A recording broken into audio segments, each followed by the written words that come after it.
State bank of India की निकासी को लेकर सभी एईपीएस संचालक अब तक काफ़ी ज़्यादा परेशान हो चुके हैं, क्योंकि किसी भी एईपीएस पोर्टल से अभी भी बैलेंस नहीं निकल पा रहा है। आज से 10 दिन पहले अगर किसी भी एईपीएस पोर्टल के माध्यम से 50 ग्राहकों का काम होता था, तो अब उन 50 में से सिर्फ 5 ग्राहकों का पैसा निकल रहा है और 45 ग्राहक का पैसा नहीं निकल पा रहा है, जिसके चलते सभी एईपीएस संचालक बहुत ज़्यादा तकलीफ में है, दुख में है, क्योंकि उनका बिजनेस का जो ग्राफ है वो घट चुका है। लेकिन अगर हम दूसरी तरफ अगर स्टेट बैंक ऑफ इंडिया के सीएसपी पॉइंट के बारे में बात करें, तो वहां पर कोई भी समस्या नहीं है, वो आसानी से अपना काम कर पा रहे हैं। ग्राहक जितना भी उनके पास आ रहा है उन सभी का पैसा बहुत अच्छे से निकल पा रहा है, बिल्कुल पहले की तरह। जिनके पास स्टेट बैंक ऑफ इंडिया का सीएसपी है उनको कोई भी समस्या नहीं है, उनको कोई भी दुख नहीं है, क्योंकि उनका बिजनेस अब डे बाई डे बढ़ रहा है। उसका सबसे बड़ा रीजन यह है कि जितने भी एईपीएस संचालक जो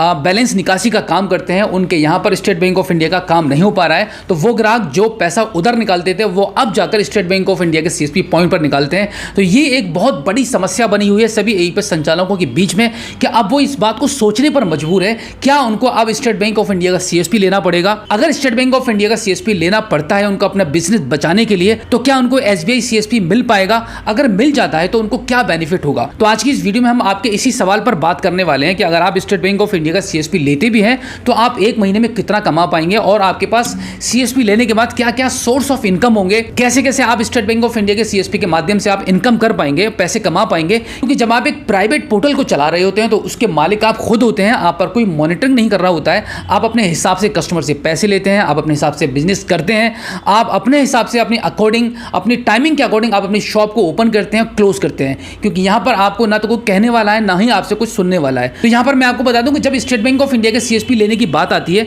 जब आप उसके साथ काम करना चाहते हैं, तो वहां पर आपको आपकी मन की नहीं करनी पड़ेगी। वहां पर आप बैंक और स्टेट बैंक ऑफ इंडिया के सीएसपी पॉइंट के अकॉर्डिंग आपको काम करना पड़ेगा। तो जितने भी ऐसे एईपीएस संचालक हैं जिनके एरिया में सबसे ज्यादा स्टेट बैंक ऑफ इंडिया का काम आता है, यानी कि उनके सीएसपी पॉइंट के नजदीक में एसबीआई की होम ब्रांच है और वहां पर सबसे ज्यादा ग्राहक जो है वो स्टेट बैंक ऑफ इंडिया के हैं, तब तो आपके लिए थोड़ा सा बेनिफिट हो सकता है कि आप स्टेट बैंक ऑफ इंडिया के सीएसपी के बारे में सोच सकते हैं। लेकिन यहां पर मैं आपको बता दूं कि जब आप ऐसे एरिया में जहां पर होम ब्रांच अवेलेबल है स्टेट बैंक ऑफ इंडिया की, तो वहां पर already state bank of India के काफ़ी सारे सीएसपी भी होंगे। तो ये पहले आपको देखना पड़ेगा कि ऐसा तो नहीं है कि वहां पर जहां पे आपका पॉइंट है वहां पर 2-4 सीएसपी ऑलरेडी हो, क्योंकि अगर CSP state bank of India के होंगे तो आपको सीएसपी पॉइंट मिलना काफ़ी मुश्किल रहेगा। अगर आपको मिल भी जाता है, आपकी कोई सेटिंग हो भी जाती है, तो मैं आपको बताने वाला हूं आज की इस वीडियो में कि आप कैसे कैसे इनकम को कमा पाएंगे, कैसे कैसे आप स्टेट बैंक ऑफ इंडिया के पॉइंट के माध्यम से आप पैसे को कमा पाएंगे, क्योंकि यहां पर आपको बहुत ज़्यादा इनकम नहीं होने वाली है। गारंटी के साथ मैं आपको ये कह सकता हूं कि आप उतना पैसा नहीं कमा पाएंगे जितना कि आप एक प्राइवेट पोर्टल को चलाकर कमा सकते हैं, क्योंकि यहां पर आप अपने मन के हिसाब से अपने ग्राहक से पैसा लेते हैं। और स्टेट बैंक ऑफ इंडिया के पॉइंट में क्या होता है कि वहां पर आप किसी भी बात का,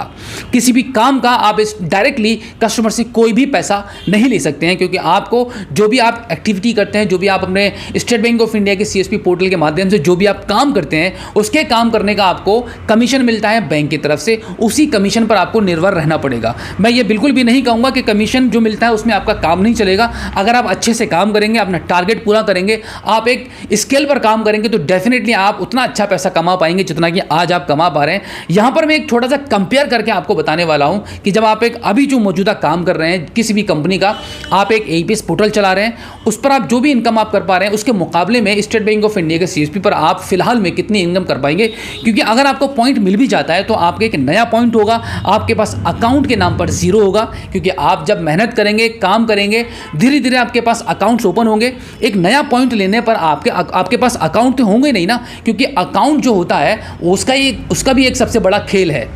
कमीशन के आने में, क्योंकि जिसके बाद जितने ज़्यादा अकाउंट होंगे उतना ही ग्राहक उसके अकाउंट्स में अपने पैसा रख रहा होगा, और ग्राहक जो अपने अकाउंट में पैसा रखता है उसका एक एवरेज बैलेंस का कमीशन भी सीएसपी को मिलता है, जो कि एक सीएसपी के कमीशन में काफ़ी अच्छी बढ़ोतरी करता है। तो यहाँ पर हम एक छोटा सा कंपैरिजन ये कर लेते हैं कि अगर आप एक किसी भी कंपनी का एक एईपीएस पोर्टल चला रहे हैं, अभी आप मान लेते हैं कि एक महीने के अंदर 30-35-40 हज़ार रुपये तक आसानी से कमा लेते हैं, और अब आप ये सोच रहे हैं कि अब आपके यहाँ पर स्टेट बैंक ऑफ इंडिया के ग्राहक की निकासी नहीं हो पा रही है, तो आप पहले ये सोच लीजिए कि एक दिन के अंदर आपके पास स्टेट बैंक ऑफ इंडिया के ग्राहक कितने आते हैं। मान लेते हैं कि आपके पास स्टेट बैंक ऑफ इंडिया के ग्राहक 20 आ जाते हैं। 20 ग्राहक अगर आपके पास आते हैं तो हम यहाँ पर यह मान लेते हैं कि जो भी ग्राहक आपके पास पैसा निकालने के लिए आ रहे हैं जो स्टेट बैंक ऑफ इंडिया के हैं, उनसे आप एक्स्ट्रा पैसे लेकर, यानी कि एक्स्ट्रा कमीशन जो आप लेते हैं उससे लेकर लगभग कमा लेते हैं 500 रुपये। हम इस सिर्फ 500 रुपये की ही यहाँ पर एक कैलकुलेशन करने वाले हैं। 500 रुपये आप कमा लेते हैं। अब अगर आप स्टेट बैंक ऑफ इंडिया का पॉइंट लेते हैं तो यहाँ पर ये 500 रुपये आपके जीरो हो जाएंगे, क्योंकि आप किसी भी स्टेट बैंक ऑफ इंडिया के ग्राहक से कोई भी पैसा नहीं ले सकते कमीशन के तौर पर,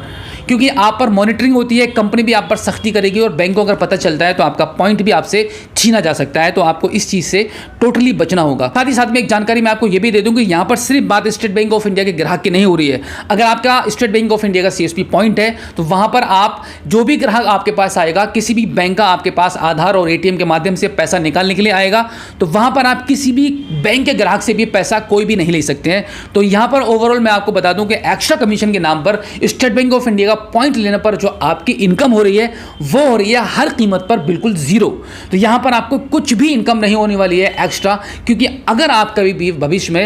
एक्स्ट्रा इनकम करते हुए पाए जाते हैं, पैसा लेते हुए पाए जाते हैं, तो आपका point on the spot terminate कर दिया जाएगा और फिर आपको भविष्य में कभी भी स्टेट बैंक ऑफ इंडिया का काम नहीं मिलेगा। तो ये एक सबसे बड़ा लॉस है आपके लिए कि अगर आप स्टेट बैंक ऑफ इंडिया के पॉइंट को लेने के बारे में सोच रहे हैं तो आपको बहुत ही सोच समझकर कदम उठाना होगा। अभी हम बात करते हैं कि मान लीजिए कि आपने स्टेट बैंक ऑफ इंडिया का पॉइंट ले ही लिया है, तो अब आप कैसे इनकम कर पाएंगे। यहाँ पर मैं आपको एक जेन्युइन तरीका बताने वाला हूँ कि स्टेट बैंक ऑफ इंडिया के पॉइंट से इनकम करने का, वो आपके हाथ में है। आप स्टेट बैंक ऑफ इंडिया का पॉइंट लेकर 5,000 रुपये से लेकर 1,00,000 रुपये तक की आप इनकम कर सकते हैं बिल्कुल गारंटी से। इसके लिए आपको मेहनत करनी होगी, कोशिश करनी होगी, उसके बाद ही आपकी ये इतनी बड़ी इनकम पॉसिबल हो पाएगी। आपको सोचना भी नहीं पड़ेगा कि आप ग्राहक से कोई एक्स्ट्रा 1 रुपया भी ले सकते हैं, क्योंकि जब आपकी कमीशन ही इतनी बड़ी आ रही होगी आपको सोचने की जरूरत ही नहीं पड़ेगी। उसके लिए आपको क्या करना पड़ेगा, सबसे पहले आपको स्टेट बैंक ऑफ इंडिया का पॉइंट लेने के बाद आपको अकाउंट ओपनिंग पर सबसे ज्यादा फोकस करना पड़ेगा, क्योंकि आपके सभी टारगेट जो पूरे हो जाते हैं वो सिर्फ अकाउंट ओपन करने से हो जाते हैं।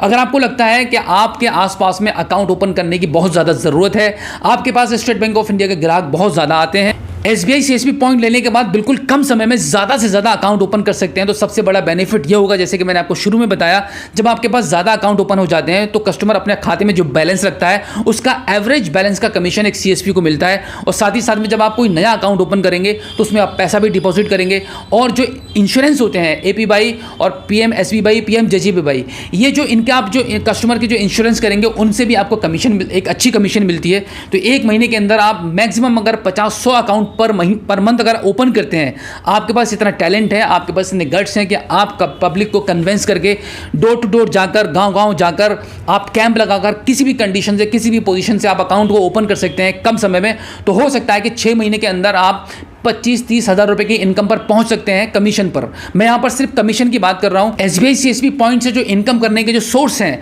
वो आपका अकाउंट ओपनिंग है, कैश विड्रॉल है, कैश डिपॉजिट है, मनी ट्रांसफर है, RD अकाउंट ओपन करके आप इनकम कर सकते हैं, फिक्स डिपॉजिट करके इनकम कर सकते हैं, money transfer, mini statement, balance enquiry, साथ ही साथ में आधार सीडिंग और लोन। इस प्रकार की सभी सुविधाएं आपको स्टेट बैंक ऑफ इंडिया के CSP पॉइंट पर मिलती हैं। जितनी भी सुविधाएं हैं उन सभी पर आपको वर्क करना होगा, काम करेंगे। जितना ज़्यादा आप काम करेंगे, जितनी ज़्यादा एक्टिविटी करेंगे, उतना ही आपको कमीशन आपको बढ़ता चला जाएगा। लेकिन याद रखिएगा, यहां पर जो कमीशन बढ़ता है वो सिर्फ और सिर्फ बढ़ता है आपके अकाउंट ओपन करने से, क्योंकि अकाउंट ओपनिंग पर भी आपको कमीशन मिलता है। जब आप किसी का नया खाता ओपन करेंगे तो इंश्योरेंस भी करेंगे, यानी कि जिसको SSS बोलते हैं, SSS करेंगे तो आपका कमीशन ऑटोमेटिकली बढ़ जाएगा। और साथ ही साथ में जब जितना ज़्यादा ग्राहक आपके पास होगा, जितने ज़्यादा अकाउंट आपके पास होंगे, उसके हिसाब से कस्टमर भी आपके पास उतना ही विड्रॉल, डिपॉजिट वो सब कराने के लिए आते रहेंगे, तो आपका कमीशन ऑटोमेटिकली ज़्यादा बढ़ता रहेगा। जितने ज़्यादा ट्रांजेक्शन होंगे, जितना ज़्यादा काम होगा, जितने ज़्यादा आपके SSS होंगे, जितने ज़्यादा आपके CSP पॉइंट पर अकाउंट ओपन होंगे, उसके हिसाब से आपकी कमीशन का लेवल जो है वो हर महीना बढ़ता रहेगा। तो इस प्रकार से आप स्टेट बैंक ऑफ इंडिया का पॉइंट लेकर पैसे को कमा सकते हैं। लेकिन ये इतना आसान भी नहीं है, बहुत ही स्लो वर्क होता है, बहुत ही स्लो आपकी कमीशन जनरेट होती है, क्योंकि शुरुआती 2-3 महीने के अंदर तो आप 1,000, 2,000, 5,000 की ही इनकम कर पाएंगे कमीशन के बतौर, इससे ऊपर नहीं कर पाएंगे। क्योंकि यहाँ पर आपकी जो कमीशन की जो स्केल बढ़ती है वो अकाउंट ओपनिंग पर बढ़ती है। तो अभी आपके पास SBI पॉइंट को लेने के लिए काफ़ी वक्त है, आसानी से सोच सकते हैं, क्योंकि आज की डेट तक आप एक गुड इनकम को कमा रहे हैं। और जैसे ही आप स्टेट बैंक ऑफ इंडिया के CSP पर स्विच हो जाएंगे तो आपकी इनकम का स्तर डेफिनेटली घटता चला जाएगा और उसके बाद धीरे धीरे बढ़ेगा। तो आपको सोच समझ कर डिसीजन लेना होगा। रॉन्ग डिसीजन लेने की बिल्कुल भी ज़रूरत नहीं है, क्योंकि अगर आपने एक बार रॉन्ग डिसीजन ले लिया तो आप डिप्रेशन में जा सकते हैं, क्योंकि आपकी अभी हैबिट बनी हुई है 50,000 रुपये, 70,000 रुपये, 1 लाख रुपये महीना कमाने की। और आपका एक रॉन्ग डिसीजन लेने के बाद जब आपकी इनकम वो जनरेट नहीं हो पाएगी तो आपको बहुत ज़्यादा खराब लगेगा। हो सकता है कि आप थोड़े थोड़े डिप्रेशन में भी जाने लगे। तो आपको इन चीज़ों से बचना होगा। तो मैं उम्मीद करता हूं कि अब आप जो भी डिसीजन लेंगे वो काफ़ी सोच और समझ कर लेंगे। तो दोस्तों आज की इस वीडियो में फिलहाल इतना ही। मिलते हैं आपसे किसी और एक अगली वीडियो में। इस वीडियो में जो भी जानकारी मैंने आपको दी है वो बिल्कुल प्रैक्टिकली है। आई होप ये वीडियो आपको काफ़ी अच्छी लगी होगी। हमारी इस वीडियो को अपने दोस्तों में शेयर करना बिल्कुल भी मत भूलिएगा। अगर पहली बार आप हमारे स्मार्ट शॉप यूट्यूब चैनल पर आए हैं और अभी तक आपने हमें सब्सक्राइब नहीं किया है तो प्लीज़ एक बार सब्सक्राइब जरूर कीजिएगा और बेल आइकन को भी प्रेस कीजिएगा। तो चलिए दोस्तों, मिलते हैं आपसे किसी और एक अगली वीडियो में एक नई जानकारी के साथ, एक नई अपडेट के साथ और एक नए जोश के साथ। तब तक के लिए जय हिंद।